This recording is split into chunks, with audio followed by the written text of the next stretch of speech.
আকাশে কালো মেঘ বেশি বেড়াচ্ছে, যে কোনো সময় বৃষ্টি নামবে। আর এই জন্য আমি চলে আসছি বারান্দায়। বারান্দার গাছে প্রচুর মরিচ ধরেছে এবং সব মরিচগুলি পেকে যাচ্ছে, তার জন্য তাড়াহুড়া করে মরিচগুলি তুলে নিচ্ছে। এটা স্পন্দনের বারান্দা থেকে মরিচগুলি উঠালাম, বেশ অনেকগুলি মরিচ, আরো কতগুলি রয়েছে। আর এই মরিচটা না অনেকটা নাগা মরিচের স্যান্ট আসে মরিচ থেকে, খেতে খুব ভালো লাগে ভাতের সঙ্গে খেতে খাওয়ার সময়। এখন আমার বারান্দায় আসছে, আমার বারান্দার গাছে তো আরো অনেক মরিচ, এখান থেকে কিছু মরিচ উঠাবো, না হয় পেকে যায় সবগুলি। এই যে দেখেন প্রচুর মরিচ। আর আমি গাছের গুঁড়াটা আমার বারান্দায় রেখেছি আর বাহিরের দিকে ডালগুলি দিয়ে দিয়েছি। তো আজ প্রচুর মরিচ ধরে, বৃষ্টি আসলে বৃষ্টি পাচ্ছে, রোদ আসলে রোদ পাচ্ছে। হ্যালো এভরিওয়ান, আসসালামু আলাইকুম। কেমন আছেন সবাই? আলহামদুলিল্লাহ, আল্লাহ রহিম রহমতে এবং আপনাদের দোয়া ও ভালোবাসায় আমি খুবই ভালো আছি। তো যেহেতু আগামীকাল আমার ক্লাস, তাই আজকে একটু লেট করেই ঘুম থেকে উঠেছি, বাচ্চাদেরও স্কুল কলেজ নেই। তো উঠে নাস্তা খেয়ে চলে আসলাম বারান্দায় গাছগুলি দেখতে। এটা আমার প্রতিদিনের রুটিন অনুযায়ী। দেখে যে অনেক মরিচ পেকে যাচ্ছে, কালকে অবশ্যই রাতে অনেকগুলি পাকা মরিচ তুলে ফেলেছি, সেই জন্য সবগুলি কাঁচা মরিচ তুলে নিচ্ছি। যেগুলি বেশি বাড়তি হয়ে গিয়েছে সেগুলি তুলে নিচ্ছি। আর কারণ যে কোনো মুহূর্তে বৃষ্টি চলে আসবে, আকাশে মেঘ বেশি বেড়াচ্ছে, চারপাশে আকাশ ডাকছে। আর কি বলবো, এই যে দেখেন এই গাছটাও লাগিয়ে দিব, এটা কালকে এনেছিলাম, হাসনা হেনা ফুলের গাছ, এখানে লাগাবো। আর এই যে গোলাপ, হাজারি গোলাপে বেশ কিছু গোলাপ ধরেছে, কলিও আসছে। আর এই যে গাছগুলি অবশ্যই আমার এখন বৃষ্টি হলে আরো সুন্দর সতেজ হয়ে যাবে। কমলা গাছটা দিন দিন বড় হচ্ছে, অবশ্য আমার খুব ভালো লাগছে, কারণ এই কমলা গাছে প্রচুর পাখি এসে কিচিরমিচির শব্দ করে, আমার খুব ভালো লাগে শুনতে। আজকের ব্লগটা আমি সাজিয়েছি আজকে কি কি করেছি ঘুম থেকে ওঠার পর সেগুলি দিয়ে। যদিও আমাদের ব্রেকফাস্টে কি কি ছিল, আমরা তো এক একজন এক এক ধরনের ব্রেকফাস্ট করি, সেটা ভিডিও করা হয় না, বিধায় আপনাদের সাথে শেয়ার করতে পারিনি। এই যে দেখেন কতগুলি মরিচ তুলেছি, কালকে আরো কিছু উঠানো যাবে। মানে প্রতিদিনে দেখা যায় যে বেশ কিছু মরিচ তোলা হয়, যেহেতু কয়েকদিন ধরে ভিজে, আসলে আমার ক্লাস থাকলে খুবই ভিজি থাকে, সময় পাই না। অফ ক্যামেরায় আমি রান্না করে নিয়েছি, আসলে ভিডিও করতে অনেক সময় লেগে যায়। ডাল করেছি, এগুলি মুরগি গিলা, কলজা, পা, গলা, চামড়া এগুলি করেছি। একটু আলু দিয়ে, দুই ভাই বোন খাবে, শিং মাছ আলু দিয়ে ঝোল করেছি। এটা পুঁই শাক চিংড়ি মাছ দিয়ে করেছি আমার জন্য। আর আমরা এদিকে আম মাখা করে খেয়েছিলাম, তো এই যে স্মিতার জন্য রাখা হয়েছে। এর এই মধ্যে আমার হেল্পিং হ্যান্ড মিতু আসায়, মিতু পেঁয়াজ রসুন গুলি আমাকে বেটে দিয়েছে, ছিলে কেটে বেটে দিয়েছে। তো আমি এটা একটা চাপা শুটকির বড়া করব। এটা ময়মনসিংহ অঞ্চলের বিখ্যাত চাপা শুটকির বড়া, খুবই টেস্টি একটি খাবার। এটা চাল কুমড়োর পাতা দিয়ে করা হয়। তো এই তো চাল কুমড়ো আমার রূপরূপে হয়েছে, সেখান থেকে পাতাগুলিও তুলে নিয়ে আসছি। ওইটা আপনাদেরকে ভিডিও করা হয়নি, কারণ আমি ক্যামেরা নিয়ে যাইনি। আর এই তো আমার হেল্পিং হ্যান্ড মিতু এসে আমার পুরো বাসাটা এই ফাঁকে ক্লিন করে নিচ্ছে। আর আমি তো ওই চাপা শুটকির বড়ার জন্য সবকিছু চাপা শুটকি সহ তেলে ভেজে নিচ্ছি। আর এই বড়াটা খুবই মজা, তো অনেকেই খাবে, অনেকেরই আমার কাছে আবদার ছিল। আর এই যে মরিচগুলি কিনে নিয়ে আসছিলাম, এখন এগুলি বেছে নেব। তো এই তো আমার বড়াও বানানো কমপ্লিট হয়ে গেল। মানে একদিকে বানাচ্ছি, একদিকে ফ্রাই করে নিচ্ছি। এটা গরম গরম খেতেই মজা লাগে। এই যে এক হাতে তৈরি করছি আর এক হাতে আমি ফ্রাই করছি, এরকম করে করে করে নিচ্ছি। এখানে 5টি নিয়েছি, এই 5টা দিব হচ্ছে আমার 7 তলার মুন্নি ভাবিকে, প্রতিবেশী মুন্নি ভাবি খুব পছন্দ করে এই বড়াটি, ওনার ছেলে মেয়েও। আর এই যে টেবিলে নিয়েছি আমাদেরকে খাওয়ার জন্য। কতটা লোভনীয় দেখাচ্ছে দেখছেন, অনেকের জিভে অবশ্য জল চলে আসছে। এটা আমি শিওর যারা হচ্ছে এই শুটকির বড়াগুলি চিনেন এবং খেতে পছন্দ করেন। আর এই দেখেন বৃষ্টি পড়ছে অলরেডি, ঝিরিঝিরি ঝিরিঝিরি বৃষ্টি পড়ছে। কখন যে জুড়ে চলে আসবে, অবশ্য জুড়ে আসলেই ভালো, তাড়াতাড়ি এসে তাড়াতাড়ি চলে যায়। অবশ্য বৃষ্টিটা এসে ঠান্ডা হয়ে পড়েছে পুরো এলাকাটা। আর আমি এই যে বারান্দায় চলে আসছি, হাসনায়না গাছটা কিন্তু মাঝখান দিয়ে লাগিয়ে নিয়েছি। ওফ, বাহিরে কি বাতাস আর বৃষ্টি, আমার খুবই ভালো লাগছে, খুবই ঠান্ডা হয়েছে। কারণ এত গরম ছিল আর ভালো লাগে না, কতক্ষণ এসিতে থাকা যায় বলেন। আর দেখেন আমার গাছগুলি দেখে কি যে আনন্দ লাগছে আমার, যে পানিতে গাছগুলি দেখে, যে দেখেন কিছু গোলাপের কলি আসছে, কিছু গোলাপ ফুল ফুটেছে, মানে গোলাপগুলি দেখেও শান্তি। আর গাছগুলি দেখে আমার কি মনে হচ্ছে জানেন, যে বৃষ্টি দেখে গাছগুলি খুশিতে রীতিমতো ডান্স করছে। এই যে বেলি ফুল গাছ, এটা হাজারি গোলাপ বেলি ফুল গাছ, মানে কি বলবো, উফ, বৃষ্টি না থাকলে যে গাছগুলি কেমন জীর্ণ শীর্ণ হয়ে যায়, এখন বৃষ্টিতে গাছগুলি প্রাণ ফিরে পেল। কি কাটামোকট গাছটাও চারপাশটা ছড়িয়ে গিয়েছে।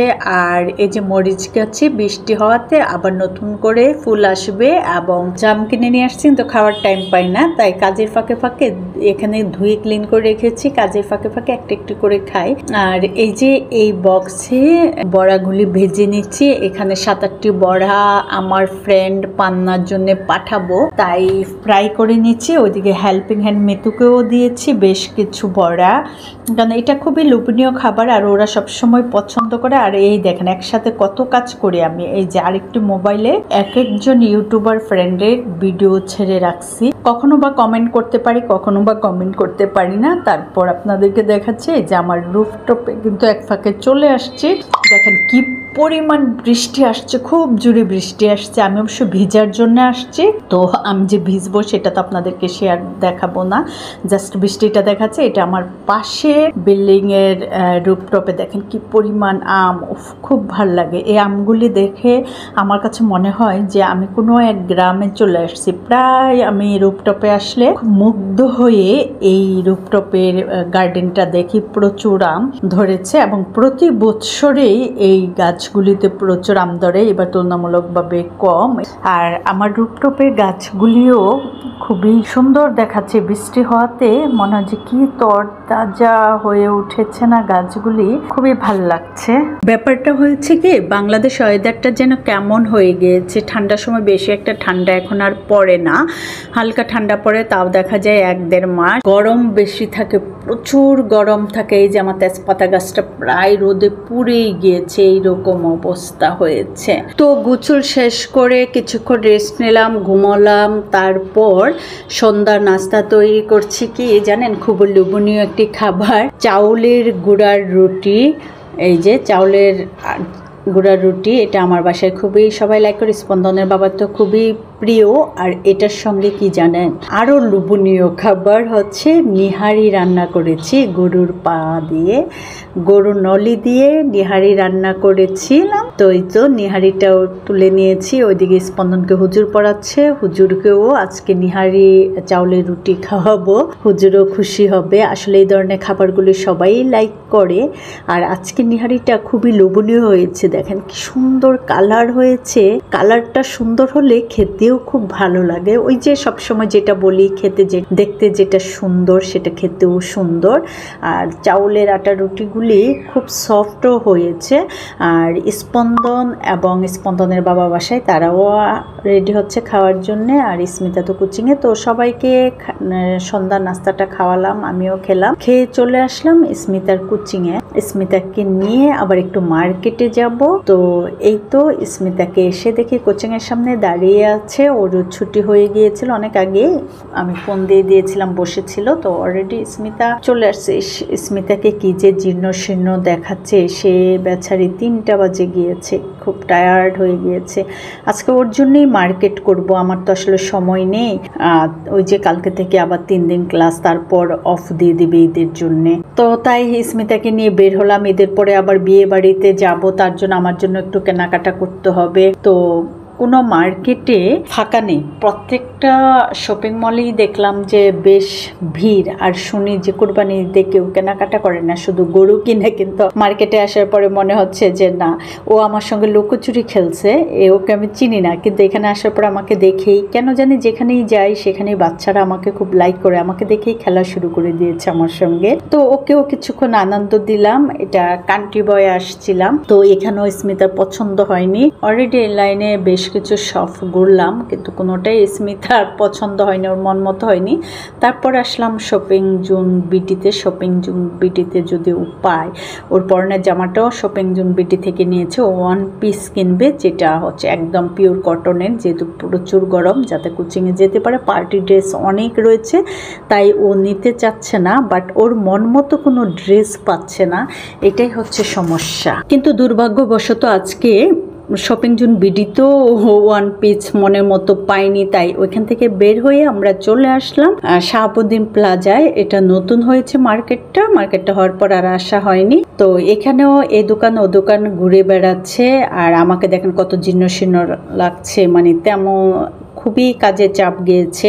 এর মধ্যে আরও অনেক কাজ করেছি, বাসায় ডিপ ফ্রিজ ক্লিন করেছি, ওয়াশিং মেশিন ক্লিন করেছি, আসবাবপত্র ক্লিন করেছি, যেটা আপনাদের সাথে শেয়ার করা হয়নি। তো শাহাবুদ্দিন প্লাজার দোতলা পুরোটা দেখেছে, কোনোটাতেই ও পাইনি। এখন যাচ্ছি তিনতলা। তিনতলায় এসে তো আমি ফিদা। আমার মানে প্রিয় জিনিসগুলি, এই যে ফুলের টব, বিভিন্ন বাহারি বিভিন্ন কালারের সুন্দর সুন্দর ফ্লাওয়ার বাস দেখে আমার খুবই ভালো লেগেছে। দেখি যে কোনো মুহূর্তে কিনতে আসবো। আর স্মিতা এখানেও তার পছন্দ হয়নি, এইখানেও দোতলা তিনতলা সম্পূর্ণ ফ্লোর খুঁজেছে। তারপর এখান থেকে বের হয়ে লাড়ি ছাড়া দুইটা ঘুরলাম, তো কোথাও পাইনি। তারপর নিয়ে আসলাম ওরে বেলপুরি খাওয়াতে। আপাতত হচ্ছে আমাদের প্ল্যান চেঞ্জ হয়েছে, আজকে আর কিনবো না, বাসায় চলে যাব, কারণ 10টা বেজে গিয়েছে। এসে আবার ভিডিও এডিট করব, এই যে ভিডিওটা এডিট করছি। আর বেলপুরি তো আমরা মামির প্রিয় খাবার, আমরা তো বেলপুরি খাবই বাইরে গেলে। তো এই পর্যায়ে আমি আপনাদের কাছ থেকে বিদায় নিয়ে নিচ্ছি। আল্লাহ হাফেজ, বাই বাই, ভালো থাকবেন সবাই।